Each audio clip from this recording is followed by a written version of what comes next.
dans le domaine de l'éducation, c'est la démarche Notre école faisons-la ensemble, qui consiste à proposer, sur la base du volontariat, aux établissements et aux équipes éducatives qui le veulent, de lancer une concertation pour atteindre les grands objectifs de la politique éducative, c'est-à-dire la réussite scolaire, la lutte contre les inégalités, le bien-être à l'école.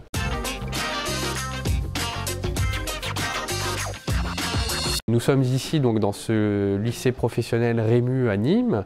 où une magnifique démarche de concertation a été engagée sur la base de la méthodologie prof-chercheur, et on voit qu'il y a un vrai souci de la réussite des élèves.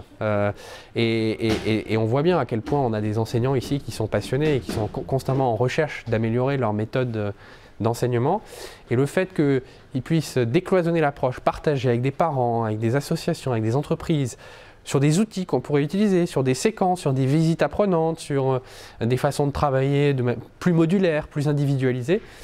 ça va donner probablement lieu à des changements.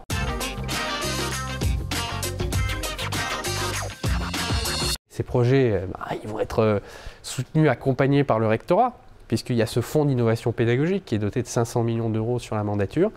Et en fait, on est en train de faire ce qu'on rêve de faire partout, c'est-à-dire améliorer le service public, améliorer l'école au service de la réussite et de la lutte contre les inégalités, mais en donnant du pouvoir aux acteurs de terrain.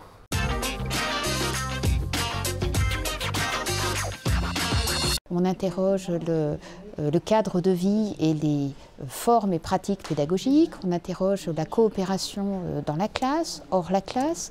On imagine peut-être avoir une possibilité d'intervention pour les professeurs dans les classes de manière très interactive, avec des outils qui permettent cette interactivité, cette modularité dans la classe. Un deuxième aspect, c'est le partenariat avec